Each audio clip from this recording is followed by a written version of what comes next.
Now welcome to Look Up Weekend here on Lookuptv with me, Brian Amuai. Our sign language interpreter tonight is Philista Adundo. These are the top stories tonight.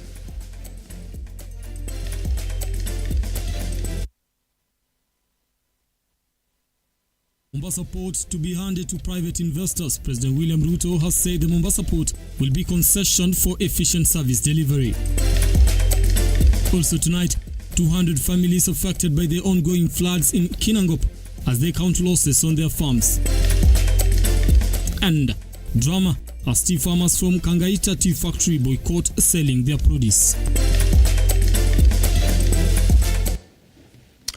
All right, now remember you can be part of the program by engaging us on our socials at Lookuptv, that is on X, and at Lookuptv on Facebook, at my Brian on X. Do tell us where you are watching us from and what you think about the stories you're running today, and we'll be able to sample some of the feedback as we continue with the program tonight. Now let's begin. As the row between Kiambu governor and the members of the county assembly deepens, with the latter threatening to oust the county chief, Deputy President Rigathi Gachagua has been forced to intervene and quell the disquiet. Gachagua, while attending a church service in the county, vowed to ensure the issues surrounding the county are solved and is set to convene a meeting with the leaders from the county. The Deputy President has called for a meeting for all Kiambu leaders with a view to address the disharmony that is affecting development agenda in the county, despite being the first bloc that supported the ruling administration. We are all serving the people of Kiambu. Zote tulichaguliwa na tikiti ya chama moja. Sasa hii mapigano, siku tulitafuta kura tulikuwa tunapendana. Tulikuwa tunatembea gari moja. I want them to come. Na president ameniambia, we cannot let Kiambu go to the dogs. We cannot. And I have set aside the whole day tomorrow. Kutoka saa moja mpaka usiku. On his end, the leader of majority Kimani Ichung'wah has ridiculed the Kiambu egoistic leaders who has adamantly restrained from solving underlying issues instead of focusing on projects that are beneficial to residents. We have only had the singular agenda of how we realize the dreams and the aspirations and the promises that we made to the people of Kiambu. As our governor rightly says, let us put our selfish political interests aside. Let us also put our egos, drop them down. Let us come and reason together for the benefit of our people. Nonetheless, Kiambu Governor Kimani Wamatangi is urging the leaders from Mount Kenya region to keep off political wrangles driven by selfish interests and instead push for the region's development agenda. He said the region could plunge into a situation of public shame due to leaders infighting. We will never be forgiven by generations if we use this opportunity to promote interboundary and personal conflicts, that instead of joining together to change this country and to change this region,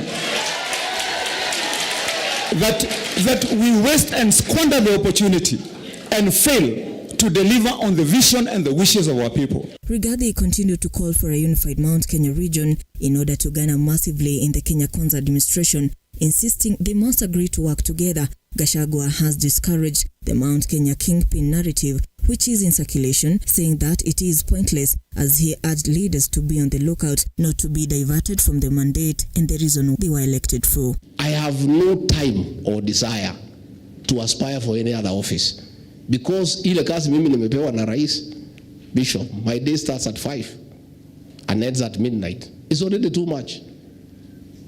If I just tell you my duty so that you know, I have no time for that kingship nonsense. You know, sina hiyo time, because mimi niko busy. You know, I'm too busy that I can hardly cope. Ruga Evil, Lookuptv. All right, now that is politics for you.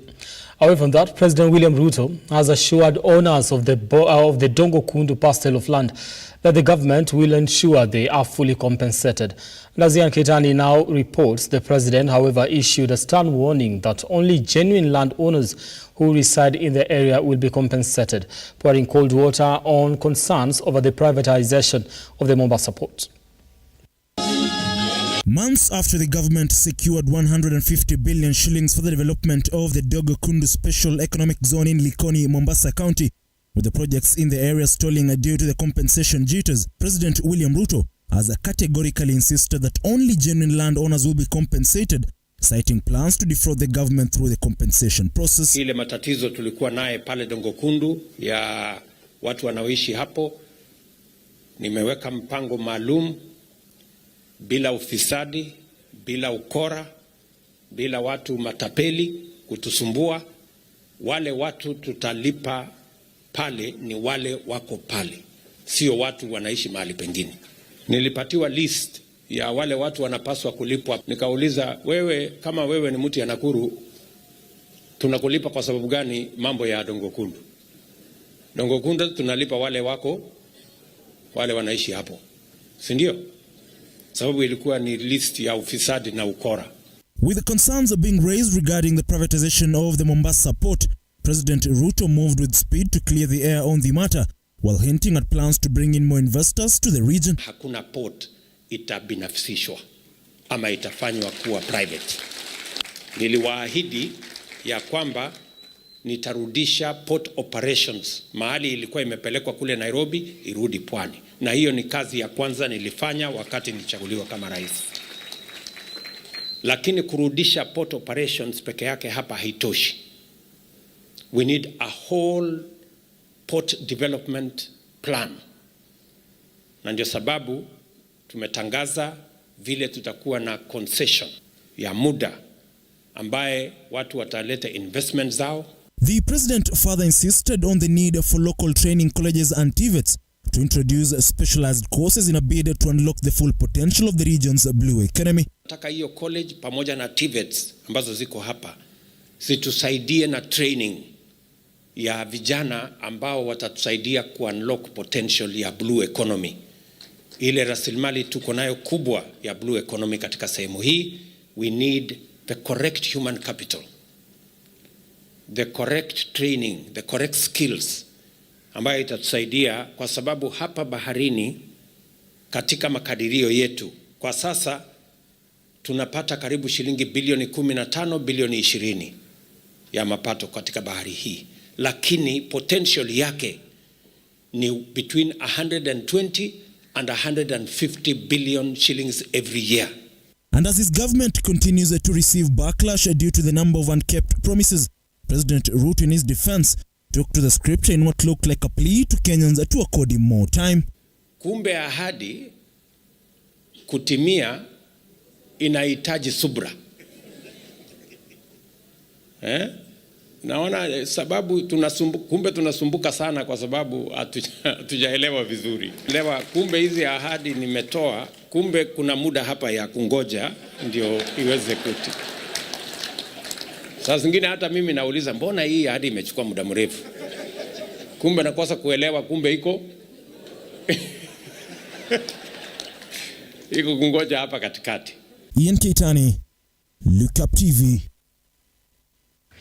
Well, thank you, Keitani, for that particular report. Away from that, now over 200 households in Kageraini village in Nyandarua flooded, with fears that the number could rise as the rains continue for the third day running. Now, farm produce worth millions of shillings have been destroyed, leaving farmers counting losses. Destroying crops. This is just one of the over 200 household farms in the Kinangop area, where farmers are counting losses with rains continuing to pound the area. Their hopes to salvage their farms from destruction are slowly being washed away by the floods. Ambapo mvua imekuwa ikinyesha for the last 3 days, na hata ikiwa kunasemekana hakuna El Nino, hapa kwetu tunaiona. Kumenyesha for the last 3 days na maji iko kila pahali. Mashamba yetu sasa, chakula zetu zimeanza kuoza. Zao ambayo yako kwenye shamba imeanza kuoza.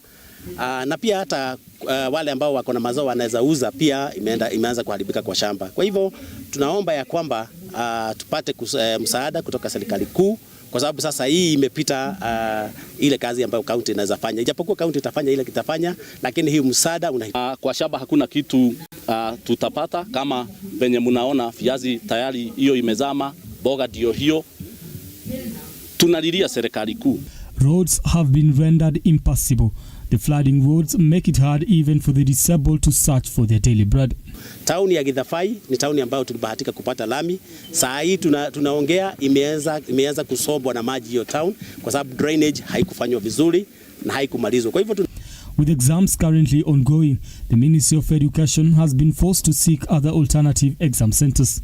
Karibu tuko na shule ya secondary. Hiyo watoto wanasubulika kila asubuhi. Wanatoa viatu, wanaingia kwa maji kila siku, hata sijui kama watasikia hiyo elimu kidogo. Kwa hivyo hata tumeonelea tutalete buses hapa na magari hapa ya kufanya watoto wabebwe wapelekwe shule kufanya exams. Kwa hivyo tunaomba tu msaada. Over 200 households affected, farm produce worth millions already destroyed. All right, now the National Lands Commission has been petitioned to intervene in the row over ownership of the 101-year-old War Memorial Hospital in Nakuru County. And as Ivy Wangulu now files, the county government has been faulted over the illegal process it used to acquire the facility, with leaders led by former lawmaker Kimani Ngojiri blaming the suffering of over 200 members of staff on the county government. Mwenyezi Mungu, tunakuomba kwa sababu hatuna nguvu.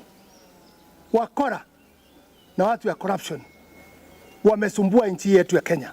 As the row surrounding the takeover of the private facility by the county government continues to elicit mixed reactions from various quarters, calling on the National Land Commission to intervene. Tusaidie watu wetu waingie katika ile shamba yetu ya Rali Nyakenywa. Ile tumekaa hivyo, mheshimiwa amesema for the last 40 years tumekuwa nje. Na tuko na title deed kama vile mheshimiwa ameonyesha, lakini sisi kukanyanga kule tunaambiwa mambo mengine. Political leaders from the region, led by former Bahati Member of Parliament Onesmus Kimani Ngonjiri, have flouted the county government over the takeover, insisting that no legal process was followed in acquiring the land. The lease title for the memorial land was issued in 1922 for a period of 99 years, and the attempt to extend the lease in 2019 were turned down by Nakuru County following acquisition by the county government to have forged payment certificates to acquire a further extension of 50 years. The county government messed very badly because they used dictatorship. Impunity.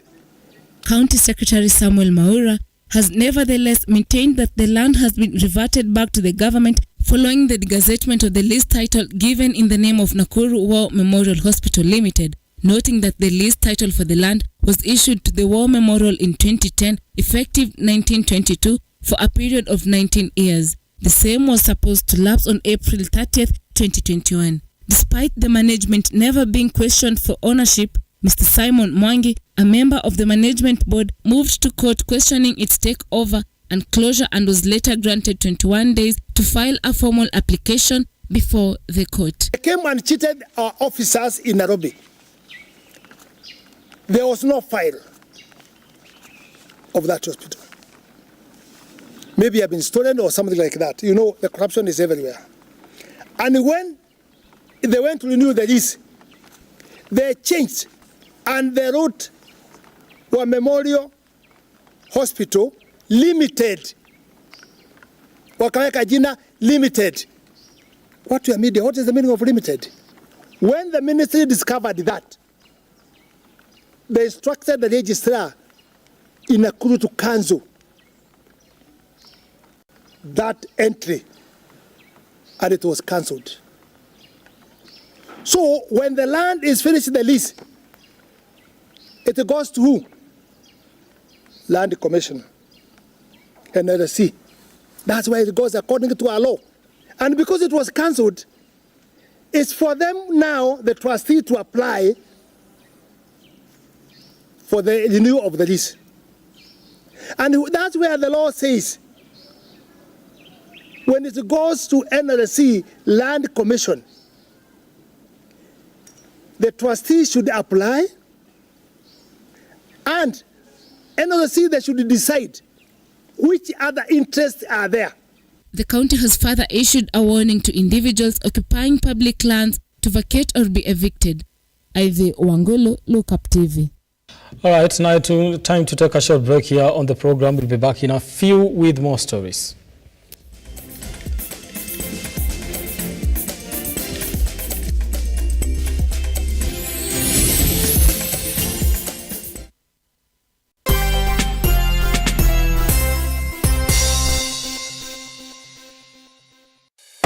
Introducing the Kenya Trade Fair Fusion Sales Drive event in the heart of Nairobi at the Kenya National Archives. It's not just an event, it's sales generation with a remarkable return on investment. Get ready to let your booth do the talking as you study new market trends with lots of entertainment featuring traditional live bands, DJs and artists. For vendor registration, call 0724 715 334 or 0713 907 584 or 0723 861 173.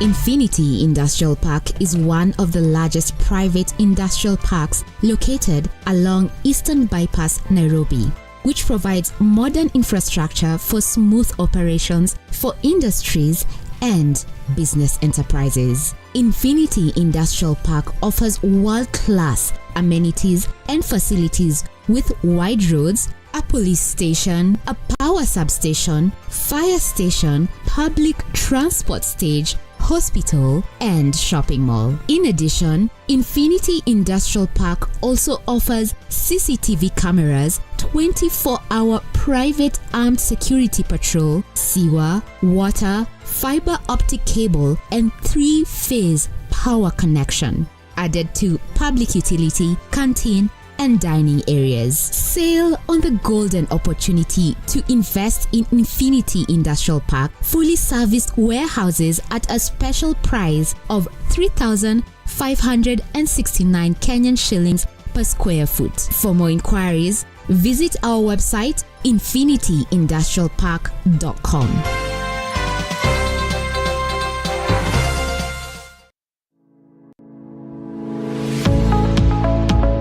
Nestled in the quiet and serene neighborhood of Makutano, just 2.8 kilometers from the Tarmac Road lies Alpha Meadows.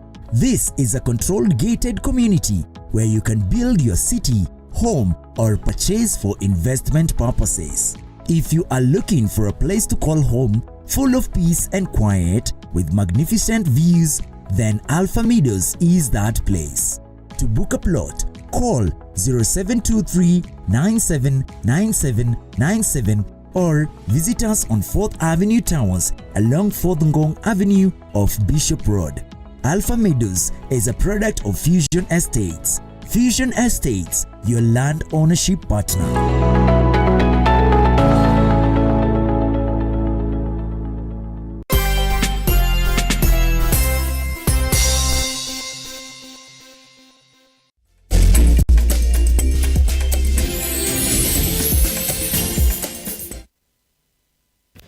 All right, welcome back. Now, Ugenya Member of Parliament David Ochieng has reiterated his support for the efforts made by the Kenya Kwanza government in reviving the country's economy. Now, the legislator, who spoke during a fundraiser at St. James ACK Yanga Parish, lauded the president's program on subsidized fertilizer, calling on the residents of Luo Nyanza to take advantage of the government's certified seeds and practice modern agriculture to improve food security, reiterating that it's only through such initiatives that the dollar shall also stabilize. I'm in Kenya Kwanza to stay. I'm not leaving tomorrow. Because when I look at what this country needs going forward, we need someone who is able to make those difficult decisions. Sometimes leadership doesn't require you to take the easier road. Sometimes leadership will not allow you to take the populist options. Sometimes leadership will require that you take the very, very difficult decisions that normally somebody else will not take. And that's why I'm happy with the decision being made by the president. Kuna uamuzi fulani za rais ambazo mnafikiria kwamba hazisaidii wananchi. Lakini mambo ya chakula katika nchi, mambo ya chakula ni muhimu kuliko kitu kingine yoyote. Food security is the most important thing for me in a country. Lord Bishop, today in Uganda, inflation is 2.9% inflation. Wewe umesomea huko. Bishop, wewe umesomea Uganda, unajua kwamba ukienda Uganda leo lunch hour, in Uganda today at lunch hour, yule analeta chakula kwa meza, ako na ndizi kwa meza, ako na ugali kwa meza, ako na mboga kwa meza, ako na nyama ya kuku kwa meza, ako na ile inaitwa groundnuts kwa meza. A normal Ugandan, the poor one, has at least a 4-course meal. And none of those things are bought. That's the point. That any normal Ugandan will have a 5-course meal without using money, a single cent. Because they use their farms well. And you can confirm that, Bishop, that Ugandans hardly buy food. That's why inflation yao leo ni 2.9%. In Kenya, our inflation today is 6.8 going to 7% because we use so much money buying food. We use so much money importing food. That's why the president said, Rais amesema kwamba, first of all, let's grow our own food. Right, now away from that, a middle-aged man from Madare in Kigumo, Murang'a County, has mesmerized many for his ability to calm and walk around with bees. Now, Stanley Gaido walks around with a swarm of bees on his body, and shockingly, they don't sting him. Now, Gaido says it's a skill he discovered at 9 years, and now it's solely his source of income. John Matava now reports. One would say it is an act of courage. However, it remains a mystery to the residents of Kigumo area in Murang'a County as Stanley Gaido showcases his ability to keep calm and walk around with a group of bees on his body without being stung. Kazi yangu ni ya kuhamisha nyuki mahali wako, haya kutoa asali kwa mizinga. Kama nyuki wamekatalia kwa nyumba yako, bado naweza toa. Kama wamekatalia kwa mti, naweza toa. Kama wamekatalia kwa shimo, bado naweza toa. Hawezi niuma. According to Stanley, this skill started when he was young, not knowing that he would earn a living from breeding bees at home. Nilianza kitambo hii kazi nikiwa na miaka 9. Hiyo ni talanta yangu. Hata sifanyangi kazi nyingine. He is further seeking support from the political leaders to have him start an authentic beekeeping program. Sasa kitu nataka ni mizinga mingi nisaidiwe ikuwe kwa wingi. According to his father Jackson Kamau, Stanley started learning from his small beekeeping practice. Alianzisha kama kujifundisha na hii yangu tu, sababu alikuwa anakwenda huko juu ya miti na kutoa nyuki wale wametoroka kwa mijiga na kurudisha ndani ya mijiga. According to one of the residents, Stanley is able to move the bees to the hives on his body, and surprisingly, the bees keep still without stinging him. Sasa juzi ni ilinidunga sana hiyo nyuki na yeye hakuwa anaiondokea. Kigumo Ward MCA Caroline Wairimu has come forth to witness the incident, further promising to have extension officers access the viability of bee farming in Gaido's farm. Kwa hivyo nikakuja hapa kwa asubuhi ndio nione hii kazi yenye anafanya, mpaka hata watu wa kijiji tukue pamoja wajionee vijana vile wataweza kuanza biashara kama hii ya kufuga nyuki. John Matava, Lookuptv. Now that is a skill and a talent that I personally would really appreciate if I had that. Imagine that. I don't know what I would do with that, but you know, away from that. In a dramatic turn of events, tea farmers affiliated to the Kangaita Tea Factory staged a protest over the increment of deductions from 500 grams to 1 kilogram. Now, the farmers who attributed the deductions as stealing of their produce downed their tools, resulting to the detaining of factory vehicles, chasing away the driver and tea clerks. The protests unfolded at various tea buying centers associated with Kangaita Tea Factory, with farmers expressing their dissatisfaction over deductions made by the management. Previously, the farmers were accustomed to a deduction of 500 grams per tea basket. However, the recent change implemented by the management deducting a whole kilogram from every tea basket, which has left the farmers infuriated. Zamani ile nini ya ilikuwa inanunua chai zamani, hiyo ya kupima walikuwa nakatwa gramu 500 kwa hii chondo ya kupima majani. Saa hii management inasema itakata kilo 1.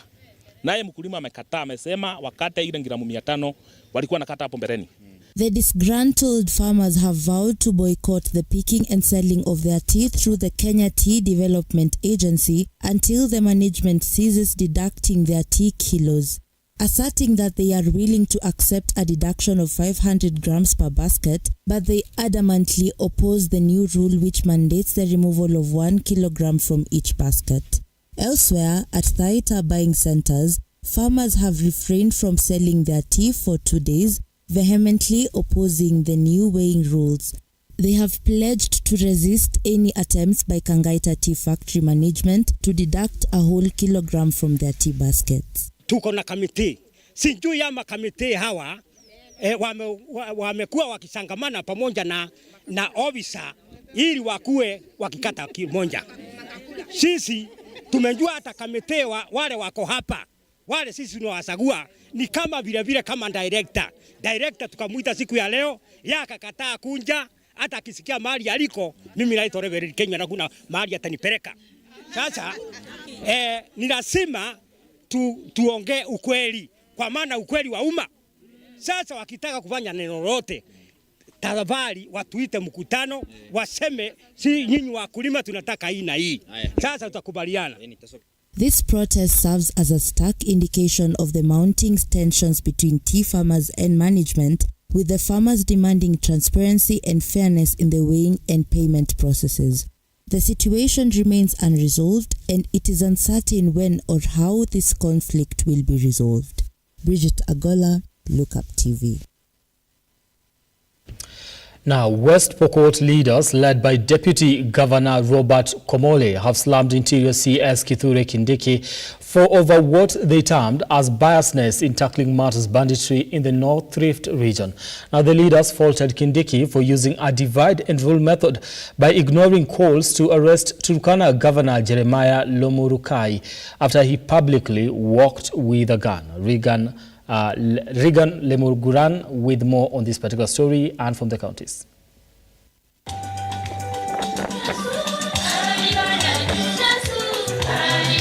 Leaders from the West Pokot County have slammed the Interior CS Kithure Kindiki over what they claim as discrimination in handling matters regarding banditry, pointing out and hacked where Turkana Governor Jeremiah Lomurukai walked in public with a gun just weeks after 3 leaders from the area, including Chet MP William Kamket, Sigor MP Peter Lachakapong, and Senator Julius Murgor, were summoned to record a statement at DCA headquarters, saying all the leaders from the warring community should also be grilled likewise.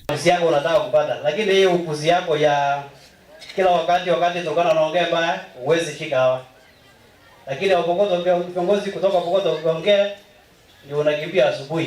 Every other time when a leader who is a Pokot speaks about the welfare of our people, they take no minute by summoning them to write unnecessary statements over nothing. It is in a 3-day workshop aimed at curbing communicable diseases top among them HIV and AIDS that the permanent head of the National Council for the Control of Infectious Diseases, Edwin Kimutai, emphasized the need to afford stigmatization among the victims despite the decrease of infections from 2.4 million to 1.4 million, noting that HIV patients should be equally treated just like any other person. In those counties that were hard hit by the epidemic, particularly in the 90s. Remember the counties in Western Kenya, counties such as Kisumu, Siaya, Homa Bay, Migori. Those are counties that were worst hit by this epidemic. With the time, because of programming, because of engagement and awareness and sensitization, the stigma levels in that region have gone low. However, And finally, as the national government prioritizes the revival of mega projects across the 47 counties, Nyanza region is set to benefit from another phase of the cotton farming revival in the Nyanza region. ICTCS Eliud Owalo has assured the residents that the Kenya Kwanza government is working to ensure every region benefit from the projects the national government has promised to fulfill. We are going to revitalize cotton. Cotton used to be a major cash crop in this region. We want to do that again, so that places like Siaya, which were known for cotton production, can again pursue cotton as a cash crop for purposes of economic development. And we will have gineries, cotton gineries in each and every one of the counties within Nyanza. In the fish... Regan Lemeguran, Lookuptv.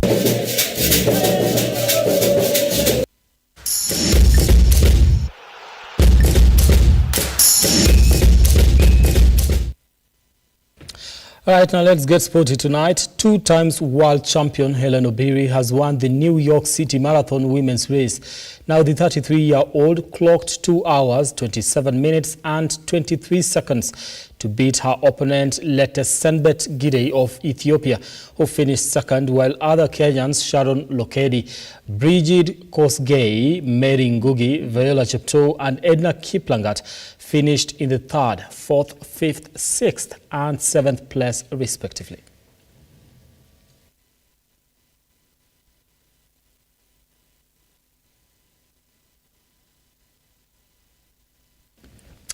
Now, the Kenya Defence Forces boxing team clinched the National Boxing Championships, which were held in Siaya County. KDF boxers emerged the winners with 26 points, 1 point ahead of Kenya Police, who finished second with 25 points, while Nairobi County finished third with a total of 10 points.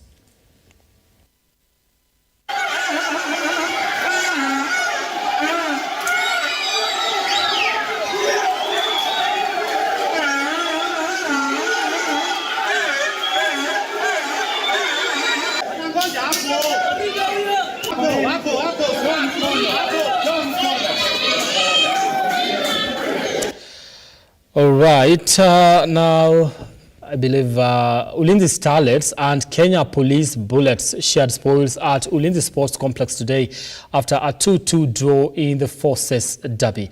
Now Kihara Linda opened the scores for Ulinzi Starlets in the first minute of the match. Now minutes later, Fasila Adhiambo doubled the lead for Ulinzi Starlets, while Lydia Akoth pulled one back for Kenya Police Bullets in the 38th minute as Rebecca Okwaro leveled for the Bullets just before the first half break. In other matches, Kibera Soccer Women FC managed to secure a 3-0 win against Nakuru City Queens at the ASK grounds in Nakuru County.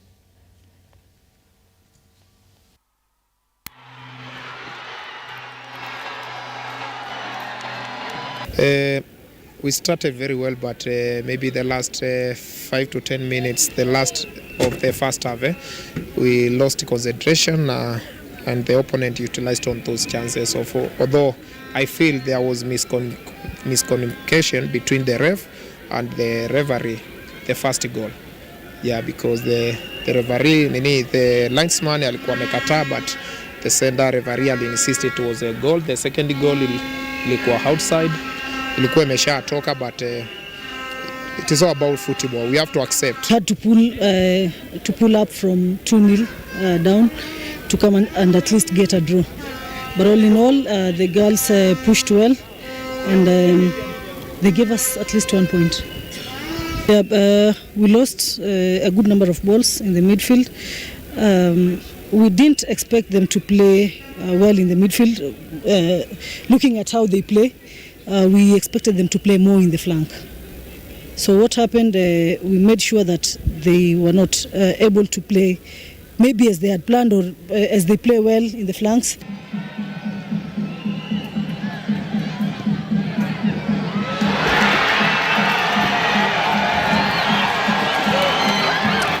All right, now Caroline Nyarandi is the overall winner of the 16th leg of the KCB East Africa Golf Tour at the Par 71 Nyali Golf Club. Now Nyarandi scored 44 points to beat 191 golfers who participated in the tournament.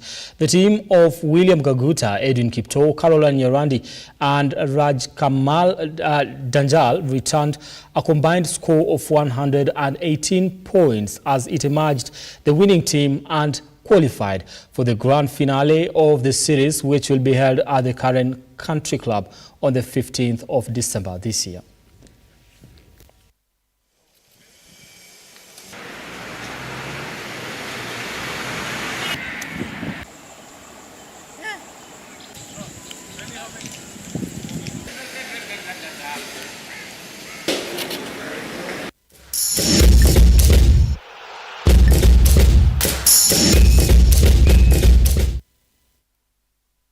All right, now listen, I did say I'm going to read your feedback.